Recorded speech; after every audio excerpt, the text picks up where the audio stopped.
X-Files, le retour, pas à la télévision mais au cinéma, un long métrage très attendu par tous les fans des agents Fox Mulder et Dana Scully. Ils reprennent du service après 6 ans d'absence. Cette série télé a fait le bonheur des amateurs de science-fiction et de surnaturel. Durant 9 ans, X-Files nous contait les enquêtes de 2 agents du FBI sur fond de mystères paranormaux. La série s'est achevée il y a 6 ans. Fox Mulder et Dana Scully reviennent aujourd'hui sur grand écran avec X-Files Regeneration. Sabine Gorny, Michel Anglade. Souvenir pas si lointain. Six notes entêtantes, un générique inquiétant et la promesse d'un frisson hebdomadaire devant le petit écran. Mulder ? Thomas et Alexandra sont des fans de la première heure. Ils amassent tout, figurines, posters et sont incollables sur ces 2 agents très spéciaux du FBI.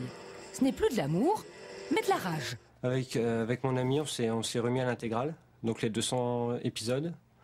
Et ça nous a pris, on va dire, 2 épisodes par jour. Donc on a fini hier, juste pour la sortie du film. J'en ai assez de chasser des monstres dans le noir. 6 ans après la fin de la saga, on prend les mêmes et on recommence. Scully, le médecin très cartésien, et Mulder, qui croit lui aux phénomènes paranormaux. Non, Si. non, tu as très bien fait, au contraire. Il y a de l'horreur, du mystère, de l'humour. C'est ce mélange qui a fait le succès de la série. J'ai fait appel à vous parce que je sais que vous croyez à ce genre de phénomène. Cette fois, le tandem de choc reprend du service pour percer le mystère de jeunes filles assassinées avec l'aide d'un étrange prêtre et ses drôles de visions. Suspense, paranormal, les ingrédients du film de terreur, mais sans le côté gore, le réalisateur en a horreur. Ce qui rend le film terrifiant, c'est la suggestion. C'est crédible, on sait que ça peut arriver, tout est plausible. Vous croyez à ce genre de choses ? Et les aliens, les mutants, les extraterrestres qui faisaient tout le sel de la série, disparus. Au profit d'effets spéciaux et de monstres pervers, tout ce qu'il y a de plus humain. Mais les fans restent sous le charme. On avait Star Trek, etc. Mais on n'avait pas de série qui était réaliste.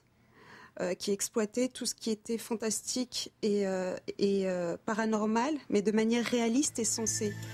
Rassurez-vous, la romance entre nos 2 agents se poursuit, même si, comme nous, ils ont un peu vieilli. Et les phrases cultes, genre « je veux croire », continuent d'intriguer les fans. Si vous avez envie de vous faire peur, X-Files fera votre bonheur. Et désolé, la petite musique, longtemps, va vous hanter. Moi jusqu'à ce soir, dans un instant, la météo de Fabienne Amiac, puis 30 millions d'amis. Ce soir, le 19-20 vous sera présenté par Marlène Blin, le soir 3 par Cédric Fesch. Excellente journée, à demain.